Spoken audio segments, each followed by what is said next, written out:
Okay, very good. I'd like to call to order the Finance Committee meeting of May 24th, 2022 at 5:30 p.m. First order of business, approval of minutes, the draft minutes of the May 10th, 2022 Finance meeting. Do I have a motion? I move approval. Motion made by Alder Gerhardt, and discussion. Hearing none. Those in favor signify by saying aye. Aye. Aye. Ayes have it, motion carries. Moving on to the next item, public appearances, non-agenda items. We have no one in chambers and no one on Zoom, so we will move on to item 4, Finance Director Report. Treasurer's Report as of January 31st, 2022, and I will turn the floor over to Misty Dodge. Thank you. So I reported last time I'm pretty far behind in treasurer's reports. During the council meeting, I was able to get January done at least, so thought we'd win that. And then my hope is tonight I can get through February before I'm needed at the council meeting, so hopefully we're on the right track. The one thing I'll point out about January, though, is it didn't include the administrative charges that we charge every quarter to separate funds, and I didn't want to hold up this report to wait for that journal entry to come through. But other than that, it's in pretty decent shape. So I guess I'll pause if there's questions on that before I do the rest of my brief report. Seeing none. Okay. So then audit, we are still working through our draft with the auditors. We're on target still to have the audit presentation at the next meeting, but there's a chance that that will get delayed as well. So I'll just kind of keep you guys posted on that. Things are going well. It's just there's a lot of stuff to put together and a lot of other projects that they're working on too.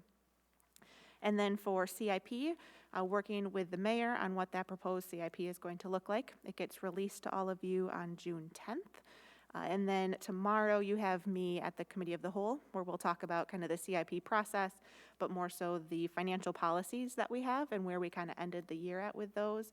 And then any changes or, I guess, pointers that I wanted to mention as we kick off the CIP process. So you'll see me again tomorrow. Very good. All right. Thank you, Misty. Moving on to item 5, review of bills. 5A, detailed review of checks for $10,000 and above for the period of May 1st through the 15th, 2022, totaling $754,099.02. Questions, discussion? Seeing none, we will move on to item 5B, detailed review of all checks issued. Checks number 123448 through 123505 for the period of May 1st through the 15th, 2022, totaling $841,706.05. Discussion. Hearing none, we will move on to item 6, action items. Action item 6A. Do I have a motion to approve Resolution R-96-22 adopting the 2023 annual city budget schedule? I'll move approval. Motion made by Alder Wheeler. I will turn the floor over to Misty on this item. Yes. Okay. So this is in gearing up for the 2023 budget. We have to have this schedule adopted by the end of June, but I thought doing it a little early would give everybody a chance to get the dates on their calendar. So I'm bringing it forward to you a little bit in advance. There's really no significant changes from last time, basically following the same timing and process as what we did last year. The one thing, however, is we do need to amend the schedule, not the resolution, but the schedule. Right now, it has the adoption on the first, what would be the first meeting in November 8th, which is the second Tuesday. However, that's an election day, so I know council has talked about moving that meeting up to November 1st instead. And if that's what the council does, I would suggest that we move budget adoption, obviously, to November 1st as well. So I didn't change that in here because I had it referred out already, but would suggest that if you're open to moving the date to November 1st, that we amend the schedule to reflect that. So motion to amend would be appropriate. Okay. Jim made that motion, so just to keep within protocol? So he could do a friendly amendment if he wanted to based on that, or he could do a formal one to amend the budget adoption date to November 1st. And how does a formal amendment adoption take place? He would just say that he amends it and take a vote on it. Yeah. He being Either one of you All actually right, could do it. well, go ahead, Jim, if you'd like to make that amendment then. I'll make a formal amendment that the budget adoption be moved to November 1st. Okay, very good. Is there further discussion? Hearing none. Those in favor signify by saying aye. Aye. Aye. Aye. The ayes have it, motion carries. Moving on to, oh, you have something else for that? Can we can back? Yep, so we just amended the budget schedule. We Oh, didn't I'm actually sorry. amend the resolution or anything. We still have to act on the resolution. All right, very good. Yes, go ahead, Alder Gerhart. Thank you. So looking at I'm looking at the council amendment process. So the public hearing is on October 11th, and then the amendments are due that Friday. I was curious if it would be possible to move that to the 16th, end of the day, Sunday, just so that if anything comes up at that council meeting, I might have like a weekend day to work on an amendment, or any of the alders. And to be honest, I probably will submit an amendment on Friday afternoon anyway, so maybe pushing it to Sunday might be okay. I don't know. What do you think about that?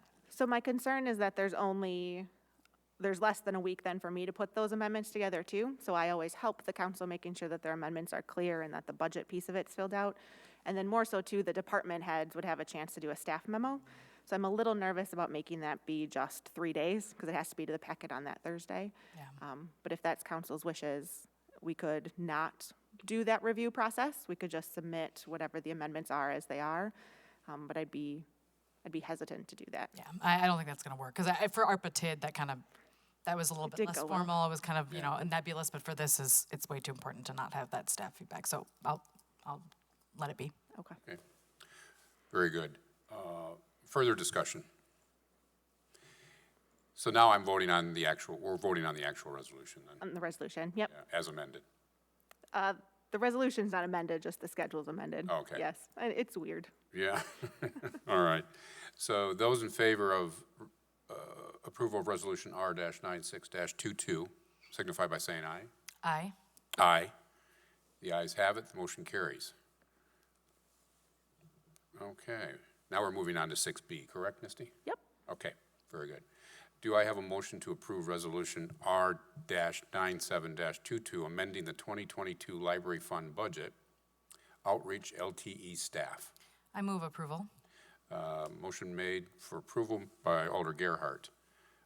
Misty, you're going to speak to this item as well? I will.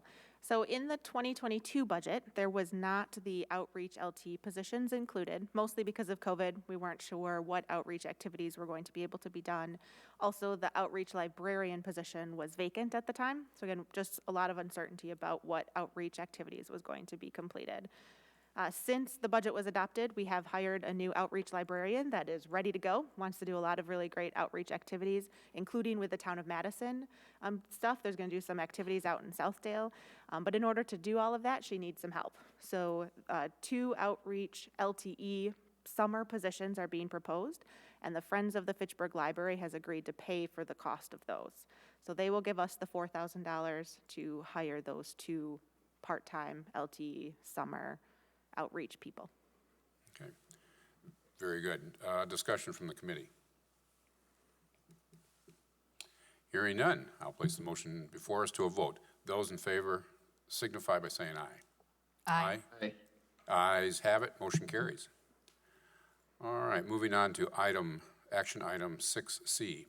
Do I have a motion to approve Resolution R-99-22, amending the 2022 budget and various funds, ARPA/TID Closure Investment Plan projects? I move approval. Approval made by Alder Wheeler. Misty, I'm going to turn the floor back over to you. Thank you. So the council has adopted the investment plan for how to spend the ARPA and the TID closure one-time money. If you recall, there was about $7 million worth of projects identified in that plan, which was just a, yes, staff, please go ahead and continue to look at these options. It wasn't a budget, it wasn't appropriation of funds, it was just kind of a, yes, this is that narrower scope of things that we want to look at. So now we're at the point where we actually need to start giving authority to move forward with some of these projects, and this would be that first batch. So these are projects that we are requesting to be started in 2022. It's hard to tell on the screen, but there's 2 colored sections in the supporting document. So there's the blue section at the top, which are projects that would be funded by the ARPA funding. And then there's the green projects towards the bottom, which would be the TID closure funding projects. I decided which funding source we would use based on which one I thought would be a better fit for the different ARPA rules versus the TID rules, et cetera. But this would be the first batch. It does not spend all of the money. You will see more projects proposed in the CIP when that comes out, and then more projects during the 2023 budget once that starts working on. This is just that first initial round. Very good. Discussion from the committee. Oh, yes. Oh, go ahead, Alder Gerhart. Thank you.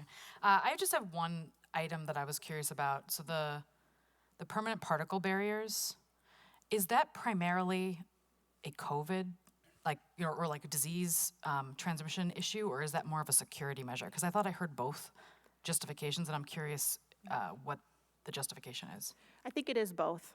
And part of what the process will be once so let's say you approve this budget amendment, then staff would continue to go through the purchasing policy, right, and figure out what specifically that would look like. We'd get quotes, all of that. From what I've heard from the staff that would be working on this project is it would be particle on all of the public safety floors, but we would also have a conversation about the safety piece, especially on the floors that handle cash. So it's kind of dual purpose. Okay. And then can you remind me, because my understanding was that the city did some upgrades to its HVAC systems, because based on what I've read from the science, updating the HVAC is actually the best way to protect from viruses versus the particle barriers have minimal effect. And if the HVAC isn't updated, it has even less of a benefit. So can you remind me if we did do that update in recent years and if it was in the city hall? Yep, so we did 2 different projects. So here at City Hall, we did an ionization system in our HVAC system, which seems to be going well. In the community center, and I think the senior center, the ionization system wasn't the best option, so we did a UV system instead that was connected to the HVAC system as well. And then also say the library did the ionization system too. So yes, we did address the HVAC options through the CARES money that we received last year, the year before. Fantastic. Okay. And then I have one more question if. Yeah, no, go ahead. Mhm. And then in terms of the policy, so these will obviously go through a lot more processes to do the bids and everything, but if they're under budget, does that money get rolled over into the general fund, or does it actually come back into the ARPA TID funds? It would go back into the ARPA TID funds. Okay. Yeah, Thanks. of course.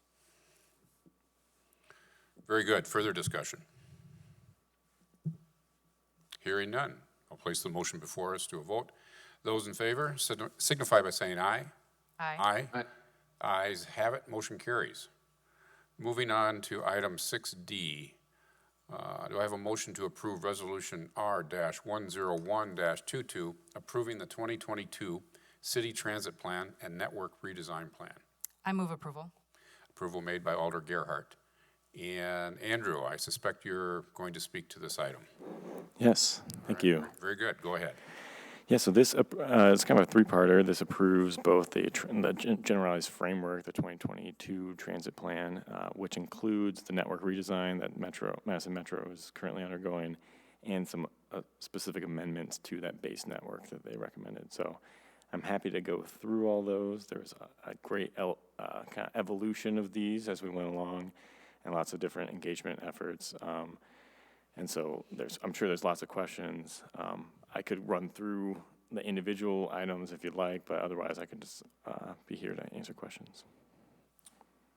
Is there a direction from the committee? What would you like to see? Or go ahead, Alder Gerhart. I've seen this plan multiple times, so I'm pretty comfortable discussing it, but I'm happy to have Andrew give it. I love hearing Andrew speak. He's great, so. I too have seen it multiple times, but I guess we can just turn it over to the floor for discussion if Alder Wheeler doesn't have any objection. None, okay. All right, thank you, Andrew. Then we'll open it up for discussion. Yes, Alder Gerhart, go ahead. I would be interested in offering an amendment for consideration. I'd like to amend the network redesign section to recommend Route G2, amendment G2 instead of G1, and being more specific, keeping that short-term G2 route as permanent if it is possible for Metro to do so. Very good. Andrew, would you like to speak to that at all, or is that within protocol? Sure, I can go ahead. offer, that G2, I can share my screen just so everybody's kind of on the same page, if that's helpful.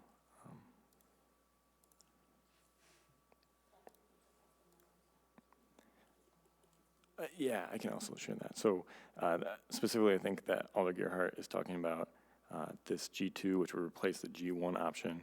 This is kind of a subparter, so this, basically the short-term option would deviate. So in absence of this road, the street connection between Latitude 43 and Deer Valley Road, this short-term option proposes to do a longer loop, kind of what we're dubbing the long loop through the neighborhood. The long-term option, according to this G2 as currently proposed, would be that once that connection's made, that this loop would be shortened. So that is basically the overview of what that amendment is from a cost perspective. Unfortunately, some of these costs got updated just today, and so I just kind of, not terribly so, but there are some subtle deviations, and that I sent that out to alders earlier today. And so looking at G2, this is that large deviation, so you can see both in the service hours, 2,600, and in the net costs. And then the medium deviation is here, this 1,600 and the net cost. So, but yeah, let me know if you have any questions. Well, yes, I have some questions. The earlier version that I saw, and I realize you just put this out earlier today, correct? That's correct. Yeah. Why the sudden change from, I think it was 96,000, now we're up to 125,000 for net cost? What made that change? Why was that information different 2 days ago versus now? Yeah. No, that's a good point. So I basically asked for some specifics about the medium deviation that wasn't previously represented in the packet, as well as just some information about the town's current existing hours and that sort of thing. And what I got back from Madison Metro was updated service hours across the board. So a lot of these other ones have changed slightly.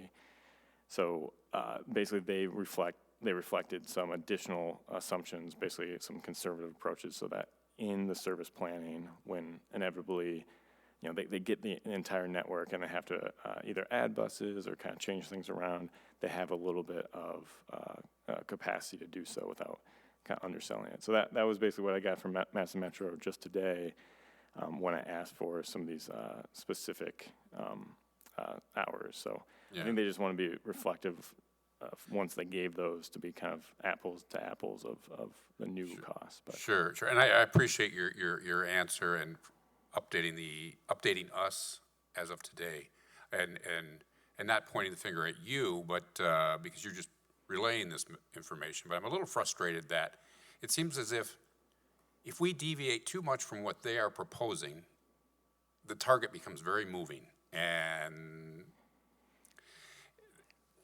there's just a level of frustration from us to provide some type of transportation to an area that I feel was completely neglected by Metro. If you look at if you don't even drive the area, and if you look at it from a Google standpoint, that entire neighborhood of 600 people, a community, was completely ignored. And I appreciate the city of Fitchburg looking at some resolutions or some alternatives to bring them into the Fitchburg fold, if you want to put it that way. Even though it went from 96,000 originally to 125,000, I'm still going to vote in favor of this amendment. I think it's important that we include this community, this neighborhood, into Fitchburg, and the numbers I've seen from a usage standpoint justify it. Now, maybe a year or two down the road, once we get some new numbers, maybe it won't, and maybe things will change. But for this kickoff in 2023, I think this is what we need to do. So, Alder Gerhardt, do you have comments? Oh, I'm sorry. Jim, do you have, Alder Wheeler, do you have your hand raised? It's hard to see from here, but go ahead. Yes, I do. I mean, I agree with your comments, Randy. I guess my question is, Why was G2 not recommended? Was it just a matter of cost? Yeah, so this one was a struggle. When we originally talked to the Southdale neighborhood on May 11th, the G2 basically wasn't an option. We talked about it with the Metro, the idea of adding another bus, doing a deviation where the general policy guidance has been to try to eliminate deviations. It just was a non-starter. So we offered it as something that we looked at to the Southdale neighborhood, but we didn't offer it as a possible amendment at that time. Then basically through conversations with Madison Metro to look at the potential to go to the medium deviation if that latitude 43 connection was made, they offered it as a possibility, and so we included it in the packet so that the alders could choose that. But it wasn't recommended only because we want to be consistent and not kind of 11th hour add something new and have it be amended. Similarly to the B2, that's a new amendment from Metro that I got today that would suggest, updates to kind of the overall B route to change Sunday service to 30 minutes instead of 15 minutes. It's a minor deviation, and again, didn't recommend it just because it's a new addition. I didn't want to change the way the resolution was written, kind of as a surprise. So. What I offer right now is just to basically be agnostic with that unless there's specific requests to have that be added. But that's basically, when I add these new additions, I don't want them to be a surprise that you're accepting something that you didn't know about in the past. So I apologize for all the kind of moving target of new things being added, but hopefully that makes sense. No, and I appreciate, I know it's a moving target, I appreciate the work that you've done and to keep us up to date, and a lot of that's outside of your control, and it's given from Madison or Metro. With that said, though, I'm not as warm and fuzzy about extending the B to the Civic Center because of the cost, and the usage I have seen is very minimal. I don't know, maybe we could open this up for discussion as well. Alder Gerhart? Yeah, I would be interested in talking about the B, but do we want to take a vote on G first? And Yeah, I think so. I'm sorry, I'm just jumping ahead here. Would you like to, so you made the amendment? Okay, So as of right now, you have a motion on the floor. Correct. To amend the section to recommend G2 instead of G1, and more specifically, keep the short-term G2 as the permanent option if Metro is able. okay. So with that amendment, as stated, those in favor signify by saying aye. aye. Aye. The ayes have it. The motion carries on that particular amendment. Now we're able to move on to discussion for B1.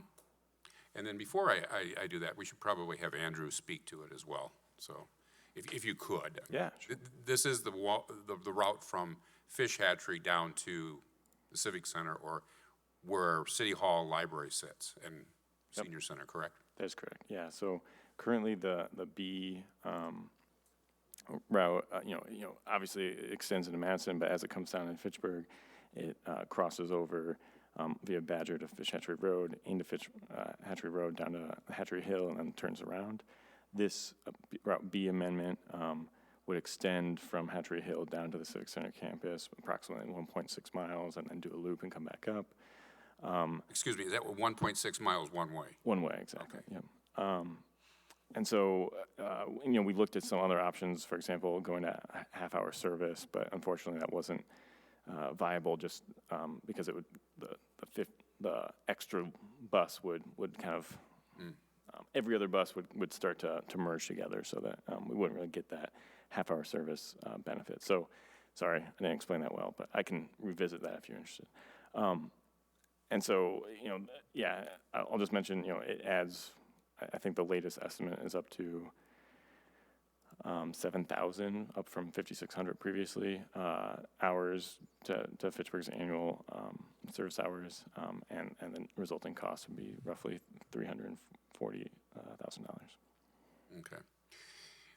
The your explanation of the half hour, it's because of the 15 minutes, correct? I mean, the northern part of Fish Hatchery within Fitchburg, it's every 15 minutes. So they have to have another bus or So, one less bus. yeah, exactly. So I guess all I was trying to, sorry, I made that confusing. So, 15-minute service, so every, 15 minutes, a bus would be here. You could theoretically send one of the buses down to campus and back up. Unfortunately, by the time it got back up, the next 15-minute bus would be there, so they'd be stacked on top of each other. Sure. If this was a longer loop, you could do more with it and have it come back up every half hour. That would work. But I don't know if that's, that wasn't the initial kind of idea with this amendment, so we didn't talk about that. Yeah. And the number of, as far as the usage, is that stated in that document? I don't have the ridership data here. Yeah. One of the links I provided in the packet was to the generalized ridership data for Madison Metro, this red dot map. You can kind of see just order of magnitude, the Hatchery Hill and kind of North Fitch Hatchery Road, seeing something in the order of, 18 to 25 boardings per day per stop, and significantly less. But I will note that, current service to the Fitchburg Civic Center campus is by commuter bus and weekend bus only. So that is reflective of kind of the lower ridership with the existing service. Yeah. Is there, let's turn over to discussion from the committee. Yes, Alder Gerhart.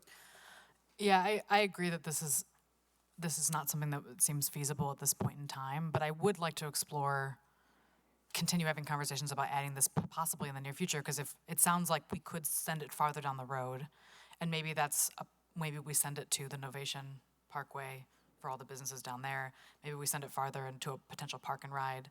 I think there's maybe opportunities for us to add service down Fish Hatchery Road in a larger context, but I don't think it's feasible at this point in time. But I appreciate that we have and that the half hour was considered as an alternate. But I also would be interested in hearing about the B2, because I was asking about half-hour service just yesterday. I've been sending you, Andrew, a lot of emails. But it sounds like there's possibly an option to change it to half-hour service on Sunday, which is something that just came out maybe even today. Yes. Would you like me to switch over to B2? Unless, I'm sorry, Jim might have some questions too. Alder Wheeler, do you have questions, discussion? You're good. I think you're muted, but I don't see your hand up, so moving on. Did you have another question? Did I hear? Yeah, there's a B2 option that just came out today, and my understanding is that it's to change just the Sunday service for that route down to 30 minutes. It just reduces the number of hours that we're looking at every week. Yep, I can talk to that. Okay. So this is Amendment 30A and 30B, specifically for Sunday, it's 30A. And so this was on Madison Metro's website, but just through communication, I wasn't aware that it would be applicable to the B route. And so in this case, it would be the entire B route, both in Madison and Fitchburg, that would have, it's go from 15-minute service to 30-minute service on Sundays. And so you can kind of see this area in bluish purple represented here. So it's not a specific location option, it's more just, so it's hard to represent on a map, but you kind of have the time of day explanation here that we'd be seeing lower service, lower frequency during Sunday. And as I mentioned, there's an alternate option that was not recommended by Metro staff to do that same thing on Saturday. So really the B2, as I call it here, is just going down to 30 minutes on Sunday. And it's not currently recommended just because it's new, and it would result in roughly 300 hours annually service reduction, so $15,000 net. So, but in order for B2 to become effective, if we vote on it, we'd also have to vote in favor of B1. No, so they're totally They are totally mutually separate exclusive. items. Yep. Okay. And ultimately, this would be a recommendation, as this is a route that also, you know, has a good effect in Madison, that they would also have to approve it for this to go into effect. Most of these are relatively isolated to Fitchburg, so if we recommend it, it would very likely go into effect. This is probably one of those that might be more debatable. Yeah. Alder, yeah, go ahead, Alder. My understanding is that B2, it still goes down only to Cahill, Maine. It doesn't go down to campus, Civic Campus, right? It's just still to Exactly. Cahill, Maine. Yeah, the B2, just to go back to this, so no map changes would be the same as the B route as recommended in the network, the base network. It would just be this service reduction on Sundays that you'd have less frequent buses. Okay. Offer amendment, Yeah, I'll go ahead and offer an amendment to add, to do amendment B2, add amendment B2 to the resolution. very good. We don't need a second, so further discussion? I guess I would just be interested from Andrew, is like, is this something that you think is an okay addition?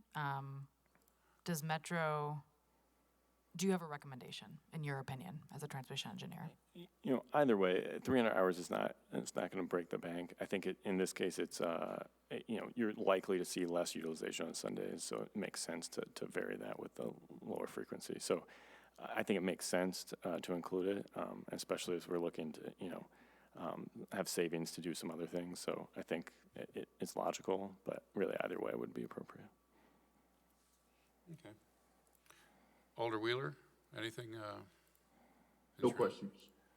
Okay, very good, thank you. Well, then, we will vote on the amendment before us then, that was stated by Alder Gerhart. Correct? Correct. To add the recommendation for B2. B2, to add the recommendation for B2. Those in favor signify by saying aye. Aye. Ayes have it, motion carries. Which one next now? Pardon? Echo? No. I wanted to make certain that we had everything covered before we moved on. That's what, I'm sorry, but thank you though. Yep, so if there's any more discussion by the committee, otherwise you do still have to approve or Right, vote on the main motion, the resolution. all right. And Go this ahead, is just a slightly updated, you know, based upon these amendments, I'm showing the kind of updated sum total here. And again, this is 2024 numbers. There's a little bit of a complexity of when these would take effect and you know, how those would be broken up from budget cycles, but just assuming this is a full year of service, that this would be the rough estimated cost.